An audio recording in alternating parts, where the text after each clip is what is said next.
যে ভাই আমি চ্যালেঞ্জ করতেছি যে হ্যাঁ এটা হয়েছে, হ্যাঁ ভুল হইলে ভুল হয়েছে ভাই, ওদের ওয়েবসাইটে ভুল থাকলে ভুল হয়েছে, আমার তো কিছু না। আমি তো বারে বারে বলতেছি ভাই আমি শুধু মেসেজটা আপনাদের কাছে ডেলিভারি করে দিই, সাপ্লাই করে দিই, বাকিটা আপনারা কি ডিসিশন নেবেন, আপনারা যাবেন কি যাবেন না, মালয়েশিয়া গেলে আপনার লাভ না আপনার লস, আমার কি আসে যায় ভাই। আমি মনে করি একজন সচেতন বাংলাদেশি হিসেবে আমি মনে করি এই সুযোগটা সবার পাওয়া উচিত। যেমন মাঝখানে প্রচুর ক্যানাডার ভিসা হয়েছে, অনেকে কিন্তু জানেই না, প্রচুর ক্যানাডার ভিসা হয়েছে 22-23-এর দিকে। ওই টাইমে যদি এইভাবে স্প্রেড করতো, মানুষ যদি ইউটিউবে বলতো, তাহলে কিন্তু আজকে বহুত মানুষ কিন্তু কানাডা গিয়ে সেটেল হইতে পারতো, কানাডা আসতে পারতো, কিন্তু বলে নাই।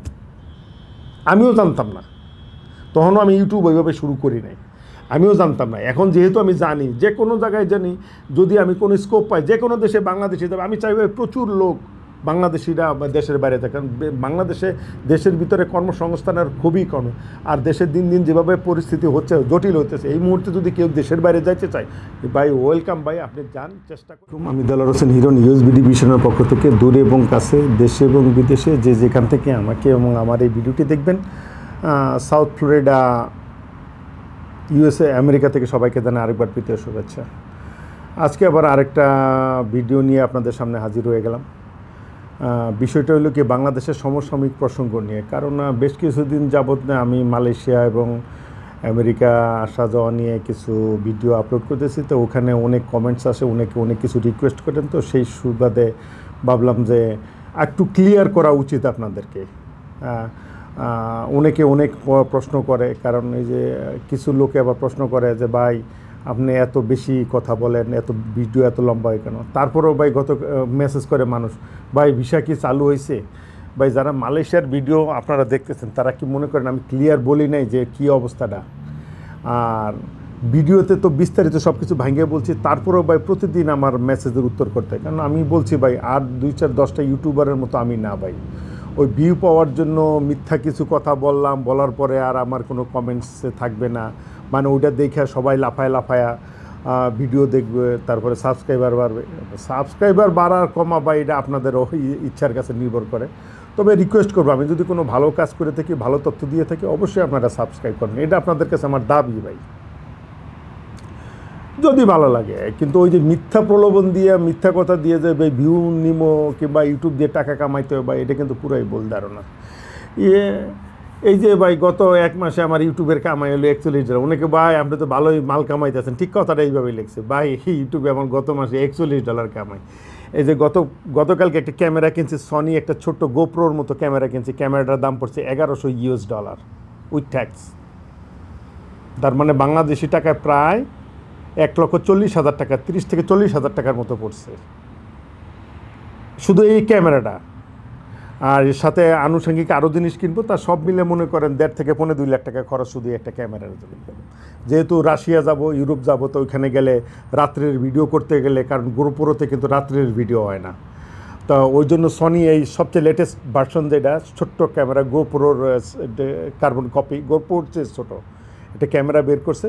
এর দাম হলো, প্রাইস হলো $999 প্লাস ট্যাক্স, সাথে মেমোরি কার্ড। তো সবাই তো জানেন মেমোরি কার্ড এগুলো কিনতে হয়। যাই হোক বলতেছি ভাই, এই জন্য বললাম যাবে ইউটিউব নিয়ে কিন্তু আমার কামাই করার চিন্তা ভাবনা নিয়ে কিন্তু আমি ইউটিউব করিনি। ইউটিউব করি ভাই বেলা শেষ বয়সে যদি কারো একটু উপকার করতে পারলাম, কারো একটা ইনফরমেশন, আমি তথ্য শেয়ার করি, যেই তথ্যগুলি আমি জানি অনেকে জানেন না। ইউটিউব একটা প্ল্যাটফর্ম, সেই প্ল্যাটফর্মের মাধ্যমে এটা শেয়ার করা যায়। মানে এটা বাংলাদেশে তো এখন, বাংলাদেশ না, ওয়ার্ল্ড ওয়াইড সবার কাছে স্মার্টফোন আছে। স্মার্টফোন থাকলে সবার কাছে ইউটিউব আছে।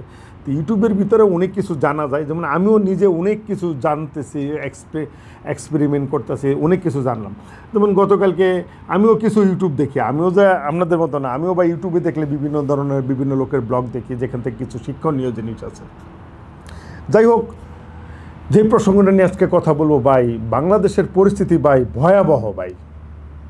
কি কারণে আমি ভাই পলিটিক্স করি না, আমি ভাই বুঝতে পারি না। তবে ওভারঅল বাংলাদেশের পরিস্থিতি ওয়ার্ল্ড ওয়াইড, হয়তো বাংলাদেশে যারা আছেন তারা হয়তো বুঝতে পারবেন কিনা, ওয়ার্ল্ড ওয়াইড কিন্তু বাংলাদেশিদেরকে কিন্তু আমাদেরকে কিন্তু এখন আর ভালো চোখে দেখে না। জাস্ট একটা এক্সাম্পল দিলাম, আমি আমেরিকান পাসপোর্ট হোল্ডার, আমার জন্ম বাংলাদেশে, কারণ পাসপোর্টে উল্লেখ আছে আমার জন্ম বাংলাদেশে, তার জন্য নাকি আমার FBI ভেরিফিকেশনে পাঠাই দিস। মানে আমি রাশিয়া যাব, রাশিয়া দিয়ে বলকান কান্ট্রিগুলি ঘুরবো, তো সেই জন্য রাশিয়া দিয়ে শুরু করতে চাচ্ছিলাম। তার জন্য রাশিয়ার ভিসা নিয়েছি, 3 বছরের ভিসা। হয়তো ভিসা হবে, কিন্তু আমি যেটা বলতে চাচ্ছি যে আমাদের সেই ট্রাভেল এজেন্সির মাধ্যমে জমা দিতে হয়েছে, সে সমস্ত প্রসেসিং করে দিছে। সে বলছে যে ভাই যেহেতু বাংলাদেশি পাসপোর্টের লাল তালিকাভুক্ত, পরিষ্কার কথাই বলছে, যেহেতু আপনি ইউএস সিটিজেন, আমেরিকান পাসপোর্ট, কিন্তু আপনার জন্ম বাংলাদেশে, যার কারণে ওরা FBI ক্লিয়ারেন্সে পাঠাইছে, ফার্দার ইনভেস্টিগেশনে পাঠাইছে। ওখান থেকে ক্লিয়ারেন্স আসলে ভিসাটা ইস্যু হবে। যাই হোক, এইটা হলো এই অবস্থা। কিন্তু আমি আজকে যেই কথাটা বলতে চাচ্ছি যে ভাই, ওভারঅল বাংলাদেশের জন্য ভিসা, সব দেশের ভিসাই কিন্তু বন্ধ হয়ে গেছে আনঅফিসিয়ালি। কেউ কিন্তু অফিসিয়ালি বলেনি যে আমরা বাংলাদেশের ভিসা দিব না। একমাত্র ইন্ডিয়া নাটক শুটিং করলো ওপেন করে, কিন্তু মোটামুটি কথা সব দেশের ভিসাই বন্ধ হয়ে গেছে। ভিয়েতনামের ভিসা বন্ধ, চায়নার ভিসা একটু খোলা আছে, মালয়েশিয়ার ভিসা দেয় কিন্তু এয়ারপোর্টে ফেরত দিয়ে দেয়, ওরা একটা টাকা কামানোর ফন্দি। এয়ারলাইন্সগুলি ভালো ব্যবসা করতেছে। ইন্দোনেশিয়ার ভিসা বন্ধ, ফিলিপিনের ভিসা আপাতত দিচ্ছে কিন্তু খুব সময় নিচ্ছে। সেই নিয়ে বিস্তারিত থাকবে আজকের এই ভিডিওতে। মানে আজকের ভিডিওটি করার উদ্দেশ্য আর কি, ওভারঅল বাংলাদেশিরা, আমরা বাংলাদেশি পাসপোর্ট হোল্ডাররা যেসব দেশে যাই, ওইসব দেশের ভিসার কি বর্তমান পরিস্থিতি আপডেট নিয়ে আজকের এই ভিডিওটা করি। আশা করি সবার ভালো লাগবে। ভিডিওটি ধৈর্য সহকারে দেখেন আর কি। আমি আবারও বলি ভাই, ভিডিও দেখলে ওই যে অ্যাডেতে আমার টাকা কামাইতে হবে ভাই, আমার মোটেও ইচ্ছা না ভাই টাকা কামানোর। কিন্তু আমার কথা হলো, আমি বাস্তব চিত্রটা ইউটিউব প্ল্যাটফর্মের মাধ্যমে সবার কাছে তুলে ধরতে চাই। যাই হোক, এর ভিতরে সুখবর হলো, একটাই সুখবর আছে, অনলি মালয়েশিয়া কলিং ভিসা চালু করছে বাংলাদেশিদের জন্য, লিস্টে বাংলাদেশিদের নাম রাখছে। আর মোস্ট অফলি দেশের যে অবস্থাতে, সেই অবস্থাটা নিয়ে পর্যালোচনা করব। ওভারঅল ভাই, 5ই আগস্টের পরে একটু প্রেক্ষাপটে না যেলেই হয় না। 5ই আগস্টের পরে মানে আমাদের ইয়াং জেনারেশন, কারণ সাধারণত মূলত বিদেশে তো যায় ইয়াং জেনারেশনরা বাংলাদেশের পরিস্থিতিটা এভাবে তুলে ধরছে ওয়ার্ল্ড ওয়াইড ভাই। এখন সবাই বাংলাদেশিদেরকে মোটামুটি একটা ভয় পায় ইয়াং জেনারেশনটা, যেটা আমার ক্যালকুলেশনে করে। এবং আবারও বলে রাখি ভিডিওর শুরুতে, এটা কিন্তু সম্পূর্ণ আমার ব্যক্তিগত মতামত। এখানে কারো মানে দেশকে হেয় করা, ছোট করা, কোনো দেশে বাঙালিকে হেয় করার কোনো ইচ্ছা নেই। কিন্তু আমি যেটা বলতে চাই, ওভারঅল বাংলাদেশের পরিস্থিতি বর্তমান বিশ্বে খুবই খারাপ, মানে খুবই বিপজ্জনক। আমরা লাল তালিকাভুক্ত, এক কথায় লাল তালিকাভুক্ত দেশের ভিতরে একটি দেশ। উপর দিয়ে কেউ কিছু বলে না, সবাই ঠিক আছে। আপনি সব দেশের ভিসার জন্য অ্যাপ্লাই করবেন, রাস্তা খোলা আছে, কেউ কিন্তু ভিসা হচ্ছে না। তার মূল কারণটা কি? মূল কারণটা আমি যেটা বলছিলাম, 5ই আগস্টের পরে আমরা যেটা ভাবছিলাম যে 5ই আগস্টের পরে যেই একটা ওয়ার্ল্ড ওয়াইড ভিডিওতে যা দেখাইলো, যেটা আমরা দেখছি, আমরা যেটা করছি, এটা কিন্তু সুখকর না। একটা দেশের জন্য কিন্তু একটা ভালো বার্তা বয়ে আনে নেই। আন্দোলন করার অনেক স্কোপ আছে, কিন্তু না, আমি সেই ব্যাপারে যাবো না। কিন্তু অত এই করাটা, এইভাবে মানে বহির্বিশ্বে ফুটাই তোলাটা ঠিক হয় নাই, নাম্বার 1 এক কারণ। তারপরে বিদেশিরা, আমরা যেভাবে দেশের বাইরেও আন্দোলন করছি, সেটাও একটা বিশাল একটা ফ্যাক্টর হয়ে দাঁড়াইছে। কারণ সব দেশই তো দেখছে, যেমন আরব আমিরাতে কিন্তু বাংলাদেশিরা এই করার পরে, আন্দোলন করার পরে ওখানে অ্যারেস্ট করছে। যেহেতু আমাদের রাষ্ট্রদূত, উপদেষ্টা সাহেব, উনি অনেক সমাদৃত লোক ওয়ার্ল্ড ওয়াইড, ওনার ইচ্ছায়, ওনার অনুরোধে সেই জায়গাতে আমরা বাংলাদেশিরা বেরিয়ে আসছে। কিন্তু ওভারঅল কিন্তু বুঝছেন ভাই, বাংলাদেশিদের কিন্তু একটা পরিস্থিতি, ভাবমূর্তি কিন্তু ভালো ছিল না, এখনও ভালো নাই। আর আমরা এখন যা করতেছি, এটা নিয়ে সবাই ভয় পায়। কারণ মনে করে যে এই দেশে এই ঝামেলা, এই দেশে আনার কী দরকার আছে। কারণ বাংলাদেশে, কারণ ওরাও তো মনে করে, যেমন গতকালকে কিন্তু নেপালে কিন্তু সেই বাংলাদেশের কিন্তু পুনরাবৃত্তি হয়েছে। তার মানে মানুষ তো দেখে দেখে শিখে। তা অন্যান্য দেশ হয়তো কূটনৈতিকভাবে ভয় পাইছে, হয়তো এটাও একটা কারণ হতে পারে। দ্বিতীয়ত কারণ হলো, আমরা ভিসাটারে মিসইউজ করছি। যেমন ভিয়েতনাম নিয়েও আজকে কিছু কথা বলবো, অন্যান্য দেশের কথা বলবো, থাইল্যান্ডের নিয়েও মিসইউজ করছি। কি মিসইউজ করছি, এটা স্টেপ বাই স্টেপ, 1 বাই 1 আমি বলবো। তা শুরু করি। মানে আমার অ্যানালাইসিসে আজকে একটা লিস্ট করে নিয়ে আসছি, কারণ অত কথা তো মনে থাকে না। বলি কোন কোন দেশের ভিসার বর্তমান পরিস্থিতি কি। এটা হলো সেপ্টেম্বর মাসের আপডেট। প্রথমে শুরু করি ভারত দিয়ে। ভারতে কিন্তু এখনও ট্যুরিস্ট ভিসা বন্ধ। মেডিকেল এবং নির্দিষ্ট কিছু ক্যাটাগরিতে যারা ওই দেশে যাবে, মেডিকেল এবং নির্দিষ্ট ক্যাটাগরি বলতে ওই বাংলাদেশ, ইউরোপিয়ান কিছু এম্বাসি আছে ওখানে, এই রিসেন্টলি চালু করছে ওই ভিসাগুলি। তোরা দেখাইলে, ওইভাবে ইনভাইটেশন দেখাইলে কিংবা অ্যাপয়েন্টমেন্ট আছে ওটা দেখালে ভিসা করে, মেডিকেল ভিসা চালু করছে। ট্যুরিস্ট ভিসা কিন্তু এখনও কিন্তু ভারত দিচ্ছে না। দুবাইতে কিন্তু এখনও ট্যুরিস্ট ভিসা হয় না, টোটালি ভিসাই বন্ধ ছিল, ট্যুরিস্ট ভিসা বন্ধ। কিছু কিছু ক্যাটাগরিতে, বিজনেস ক্যাটাগরি কিংবা এমপ্লয়মেন্ট ক্যাটাগরিতে কিছু কিছু ক্যাটাগরিতে এখনও ভিসা দিচ্ছে। ভিয়েতনাম 2025 সালের জানুয়ারিতে টোটালি বন্ধ করে দিচ্ছে, 100% ক্লোজ ভিয়েতনামের জন্য। হ্যাঁ, ভিসা পাচ্ছে, কিছু কিছু ভিসা এখনও ইস্যু হয়, যে অনেকে বলে যে ভিয়েতনামের ভিসা, তবে হ্যাঁ ভিসা ইস্যু হচ্ছে, কিন্তু তার পরিমাণে সমপরিমাণ টাকা আপনাকে ওই দেশে একটা নির্দিষ্ট পরিমাণ টাকা আপনার ডিপোজিট করতে হবে, আদারওয়াইজ কোনো ট্যুর প্যাকেজ কিনতে হবে। এবং হাজব্যান্ড ওয়াইফ যদি ফ্যামিলি নিয়ে যদি যান তাহলে ট্যুর প্যাকেজ কিনতে হবে, নাহলে নির্দিষ্ট পরিমাণ কিছু টাকা আপনার ওই এজেন্সির কাছে জমা রাখতে হবে, যে আপনি ওটা ওদের প্রমাণ করতে হবে যে আপনি দেশে ফেরত আসবেন। কারণ ভিয়েতনাম নিয়ে কিছু কথা বলি ভাই, ভিয়েতনাম নিয়ে ভাই 2022, 23, 24 ভাই কী পরিমাণ লোক যে ভিয়েতনাম গেছে কী জন্য? ওই লোক কি ভিয়েতনামে কাজ করে? ভিয়েতনামও তো আমি প্রচুর ভিয়েতনামে গেছি, ভিয়েতনামে ভাই এত জব সার্কেল না, জব পজিশন নাই ভাই, ওখানে 20-25 হাজার টাকা ইনকাম করা সুপার টাফ ভাই। তারপরে কী কী কারণে হয়তো বাংলাদেশের থেকে কিছু অসাধু যারা ব্যবসায়ী আছে হয়তো ভিয়েতনামে চাকরির প্রলোভন দেখায় নিছে, কিংবা মালয়েশিয়া যাওয়ার কথা নিয়েছে, কারণ ভিয়েতনাম থেকে কম্বোডিয়া নিছে, কম্বোডিয়া থেকে থাইল্যান্ড হয়ে মালয়েশিয়া অবৈধভাবে লোক ঢুকাইছে, যার কারণে হয়তো ভিয়েতনামে আমি বললাম মাঝখানে কি ব্যবসা করছে জানেন, দেশের তো একটা বদনাম হয়েছে, কিন্তু ইন্ডিগো এয়ারলাইন্স মানে ইন্ডিয়ান কিছু এয়ারলাইন্স মানে প্রচুর টাকা একটা ব্যবসা করে নিল। ইন্ডিগোর ইভিনিং ফ্লাইটটাই ছিল ফুল ভিয়েতনামের প্যাসেঞ্জার, বাংলাদেশের প্যাসেঞ্জার। যাই হোক, সেই ভিয়েতনামের ভিসা এখন টোটালি, যেহেতু ওরা বুঝছে, কারণ ভিয়েতনামে হোচিমিন সিটিতে দেখছি ভাই কীভাবে বাঙালিরা যে রাস্তাঘাটে ঘোরাফেরা করে, মানে নিয়ে অনেকে ব্রোকারে নিয়ে ওই যে $700 করে নিচে নেওয়ার পরে রুমে নিয়ে যায়, রুমে নিয়ে যাওয়ার পরে ডলার রেখে দিলে তারপরে এই খাওয়া দাওয়ায় কষ্ট, এই বিভিন্ন এই মানে ভিয়েতনামে সেই গ্রাম অঞ্চলে কৃষি ফার্মে, কৃষি খামার মানে কাঠ ফ্যাক্টরি, ছোটোখাটো গার্মেন্টস ফ্যাক্টরি আছে, ওই সব ফ্যাক্টরিতে নিয়ে কাজ দিচ্ছে। 20-25 হাজার টাকা বেতন পাওয়া খুব টাফ, এবং ওইখানে অবৈধ থাকতে হয়। আরেকটা কথা বলে রাখি, ভিয়েতনামের থেকে আপনার অবৈধ যদি আপনার আসতে হবে 20 লাখ, মানে ভিয়েতনামি ডং বর্তমানে কত টাকা আছে ইকুইভ্যালেন্ট আমি জানি না, তবে 20 লাখ একদিন ওভারস্টে পর্যন্ত এক্সকিউজ করবে, একদিনের পরে ওভারস্টে হয়ে গেলে আপনাকে 20 লাখ ভিয়েতনামি ডং ছাড়া, আপনি জরিমানা দেওয়া ছাড়া কোনো কিছুর বিনিয়োগ আপনি ভিয়েতনামেতে বেরোতে পারবেন না। আমি বহুত লোকের এয়ারপোর্টেতে টিকিট কেটে আমি বাংলাদেশে নিয়ে আসছি, ওরা আমার পরে টাকা দিয়ে দিচ্ছে, কিন্তু আমি এয়ারপোর্টে বসে, কারণ এয়ারপোর্টে বসে কান্নাকাটি করতেছে, ভিসার মেয়াদ প্রায় শেষ পর্যায়ে, বা এখন টিকিট হইলে আমরা দেশে যাইতে পারতেছি। আমি অনলাইনে টিকিট কেটে দিছি, বাংলাদেশে আমাকে টাকা দিয়ে দিচ্ছে। যাই হোক, এই গেল ভিয়েতনামের পরিস্থিতি। উজবেকিস্তানে আগে ই ভিসা ইস্যু করছে, প্রচুর ই ভিসা দিত উজবেকিস্তানে 2024 সাল থেকে, ও আগস্ট 2024 সাল থেকে বন্ধ। মানে ওই যে আমাদের ওই গণ্ডগোলের পরেতেই, মানে 5ই আগস্টে দেশ স্বাধীন হওয়ার পরেতে কিন্তু উজবেকিস্তানের ভিসা বন্ধ। অন অ্যারাইভেল তো ই ভিসা বন্ধ করে দিচ্ছে।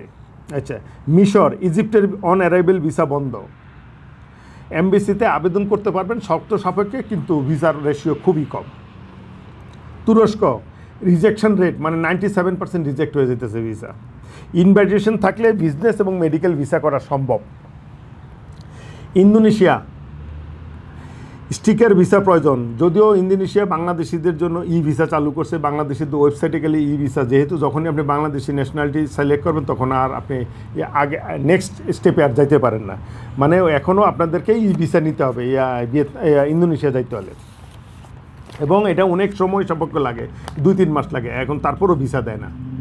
ফিলিপিন, মোট প্রক্রিয়াকাল 30 দিন। ফিলিপিন যাইতে হলে ভিসা লাগে, কিন্তু ফিলিপিন গিয়ে মানুষ কী করবো, এটা ট্যুরিস্টের জন্য যায়, ঘুরতে যাওয়া ছাড়া তার কোনো কাজ নেই। সেই ফিলিপিনে যাইতে ভিসা নিতে হলে মিনিমাম আগে 3 থেকে 4 দিনের ভিতরে হয়ে যেত অ্যাপয়েন্টমেন্ট পাওয়ার পরে, কিংবা ওই পরের দিনে ডেলিভারি দিয়ে দিত, এখন 30 দিনের নিচে হবে না। থাইল্যান্ডের ভিসা তো টোটালি টাফ হয়ে গেছে।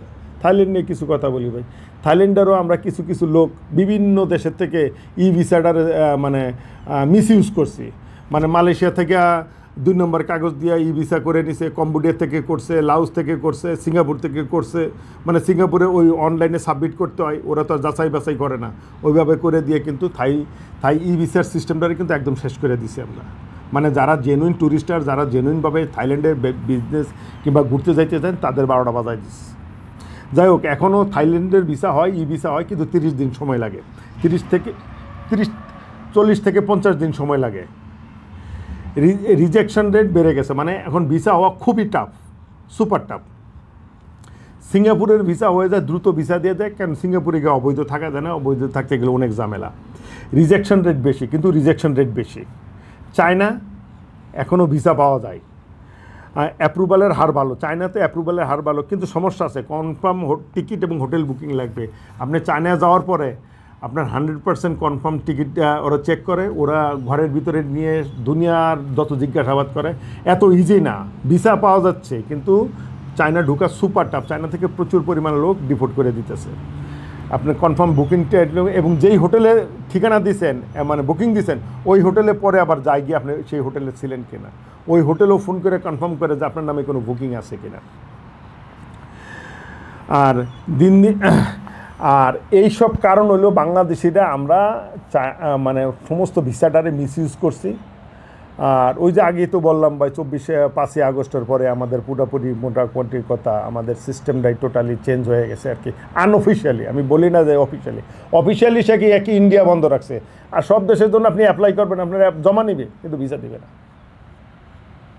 ওই যে আমি বললাম না যে ভাই আমার পাসপোর্ট আজকে 20 দিন যাবো আটকা, তার কারণ হলো আমার FBI ক্লিয়ারেন্স নেওয়া পর্যন্ত আমার ভিসা দিবে না, যেহেতু আমার জন্ম বাংলাদেশে, এই জন্য বর্তমান বাংলাদেশ দ্যাটস ওয়াই। এটা ট্রাভেল এজেন্সি ফোন করছে, বলছে যে নাকি আজকে 1 সপ্তাহের উপরে হয়ে গেছে, এটা 2য় সপ্তাহ চলতেছে, হয়তো আগামী বলছে যে শুক্রবার নাগাদ হয়তো পাবো, হয়তো পাইলে হয়তো যাবো রাশিয়া দিয়ে ওইসব দেশে যাবো। এখন ভয় করতেছে যে মস্কো এয়ারপোর্টে গেলে নিয়ে আমার আটকায়, যেহেতু বাংলাদেশি। যাই হোক, ওভারঅল যে কথাটা বললাম যে ভাই বাংলাদেশিদের পরিস্থিতি, ভিসার পরিস্থিতি অনেক খারাপ। এর ভিতরে সুখবর হলো মালয়েশিয়ার ভিসা চালু হয়েছে, কলিং ভিসাটা চালু হয়েছে।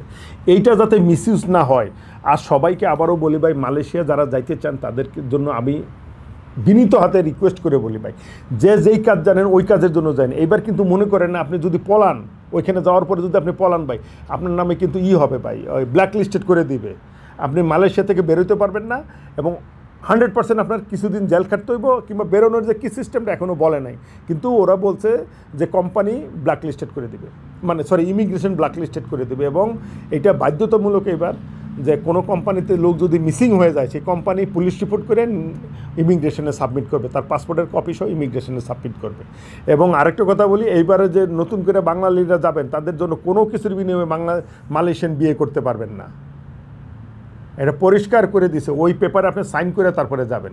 এবার কোনো মালয়েশিয়ানকে আপনি বিয়ে করতে পারবেন না। হ্যাঁ, এখন আবার আরেকটা কথা আছে যে ভাই, অনেকে বলছে যে ভাই কত বছর থাকা যাবে, এটা ডিপেন্ড করে কোম্পানির উপরে। যেই কোম্পানি আপনাকে প্রথমে নিবে, যে কোনো আছে কোনো কোম্পানি প্রথমে আপনারা 4 বছর নিল, 4 বছরের কন্ট্রাক্টে নিল, এবং তারপরে বলছে যে পরবর্তী রিনিউর অপশন থাকবে, সেটা কিপ কন্টিনিউ করতে পারবেন। যদি কোনো কোম্পানি নিয়ে থাকে যে 2 বছরের পরে আপনাকে চলে আসতে হবে, কোম্পানি 2 বছরের পর আর রিনিউ করবে না, you have to return Bangladesh ভাই, নো চয়েস ভাই। কারণ আমি আবারও বলি, মালয়েশিয়ার যাওয়ার সিস্টেম কিন্তু আগের মতো না, অনেক পরিবর্তন হয়েছে ভাই। সেই জন্য বলি, সবাই জানে শুনে যখন কন্ট্রাক্ট পেপারে সাইন করবেন, জানে শুনে নিবেন ভাই। কারণ মালয়েশিয়া সর্বোচ্চ আপনি যদি ওয়ার্ক ভিসায় যান, আপনাকে 10 বছর পর্যন্ত সর্বোচ্চ থাকতে পারবেন, কিন্তু নতুন যে নিয়মটা হয়েছে, নিয়মে ওই কোম্পানিতেই আপনাকে থাকতে হবে। You can't change the company, no way ভাই। আবারও সবাইকে বলি ভাই, কোম্পানি পরিবর্তন করতে পারবেন না। যে কনস্ট্রাকশনে যাবেন, সে কনস্ট্রাকশনের কাজ জানে, সে কনস্ট্রাকশনের কাজেই যাবেন ভাই, গিয়ে ব্ল্যাক লিস্টেড হয়েন না। কারণ ব্ল্যাক লিস্টেড হইলে ভাই, যেই জায়গায় যাবেন ওই জায়গায় কিন্তু ধরবো ভাই। আর যেহেতু লোকজন নিতেছে, যেভাবে সাঁড়াশি অভিযান চলতেছে, বুঝছেন, অল ওভার দ্য ওয়ার্ল্ডে, যে গতকালকে আমেরিকা 350-র উপরে সাউথ কোরিয়ান পিপল ধরছে, অ্যারেস্ট করছে অবৈধ কাজের জন্য। মানে এটা অবৈধ। আবার আরেকটা নিউজ দেখলাম যে নিউজিল্যান্ড, অস্ট্রেলিয়া, ইংল্যান্ড, কানাডা, এই 4টে কান্ট্রি একত্রে মিলিত হইয়া যে অবৈধদের বলছে, তোমরা এই দেশ থেকে ত্যাগ করো, স্বেচ্ছায় ত্যাগ করলে তোমরা আবার আসার সুযোগ পাবে, আর যদি নাও আমরা ধরে পাঠাই, তাহলে তোমরা এই দেশে থাকতে পারবে না। তার মানে অস্ট্রেলিয়া, নিউজিল্যান্ড এবং কানাডাতে অবৈধভাবে থাকতে পারবেন না, এবং ইংল্যান্ড সহ। এটা গতকালকে নিউজ, এটা লিঙ্কটা আমি পাঠাই দিব, কেউ যদি পড়তে চান, দেখতে চান, পাঠাই দিব। আরেকটা কথা বলি, আজকে মালয়েশিয়ার নিয়ে কথা বলছে অনেকে, ওই যে মালয়েশিয়ার একটা ওয়েবসাইটের লিঙ্ক আমি দিছি ভাই, ওইখানে ওদের লিঙ্কে ওরা চেঞ্জ করে নেবে, সেটা তো আমার দোষ না, কিন্তু নিচে পড়েন আপনি, বাদ দেন ওইটুক তো হেডিং ছিল, নিচের অপশনটুকু পড়েন, এটা হলো লেটেস্ট ভার্সনের আপডেট। এখন ভাই ওদের ওয়েবসাইট দিয়ে আমি কী করবো ভাই, আমার লোক মালয়েশিয়া দেখতে হবো, আমি তো ভাই চ্যালেঞ্জ করতে বসি নাই কারোর সাথে যে ভাই আমি চ্যালেঞ্জ করতেছি যে হ্যাঁ এটা হয়েছে, হ্যাঁ ভুল হইলে ভুল হয়েছে ভাই, ওদের ওয়েবসাইটে ভুল থাকলে ভুল হয়, আমার তো কিছু না। আমি তো বারে বারে বলতেছি ভাই আমি শুধু মেসেজটা আপনাদের কাছে ডেলিভারি করে দিই, সাপ্লাই করে দিই, বাকিটা আপনারা কি ডিসিশন নেবেন, আপনারা যাবেন কি যাবেন না, মালয়েশিয়া গেলে আপনার লাভ না আপনার লস, আমার কি আসে যায় ভাই। আমি মনে করি একজন সচেতন বাংলাদেশি হিসেবে আমি মনে করি এই সুযোগটা সবার পাওয়া উচিত। যেমন মাঝখানে প্রচুর ক্যানাডার ভিসা হয়েছে, অনেকে কিন্তু জানেই না, প্রচুর ক্যানাডার ভিসা হয়েছে 22-23-এর দিকে। ওই টাইমে যদি এইভাবে স্প্রেড করতো, মানুষ যদি ইউটিউবে বলতো, তাহলে কিন্তু আজকে বহুত মানুষ কিন্তু কানাডা গিয়ে সেটেল হইতে পারতো, কানাডা আসতে পারতো, কিন্তু বলে নাই, আমিও জানতাম না, তখনও আমি ইউটিউব ওইভাবে শুরু করি নাই, আমিও জানতাম না। এখন যেহেতু আমি জানি, যে কোনো জায়গায় জানি, যদি আমি কোনো স্কোপ পাই যে কোনো দেশে বাংলাদেশে যাবে, আমি চাইব প্রচুর লোক বাংলাদেশিরা দেশের বাইরে থাকে। কারণ বাংলাদেশে দেশের ভিতরে কর্মসংস্থানের খুবই কম, আর দেশের দিন দিন যেভাবে পরিস্থিতি হচ্ছে, জটিল হতেছে, এই মুহূর্তে যদি কেউ দেশের বাইরে যাইতে চায় ভাই ওয়েলকাম ভাই, আপনি যান, চেষ্টা করেন, হয়ে যাবে। আমি শুধু আপনাদেরকে ক্লু দিয়ে দিলাম, বাকিটুকু আপনাদের করে নিতে হবে। আর একটা কথা বলি ভাই, এখানে ওই যে আমি কোনোবারে বলি না যে 100% চালু হয়ে গেছে ভাই, এটা একটা প্রসেসিংয়ের ব্যাপার।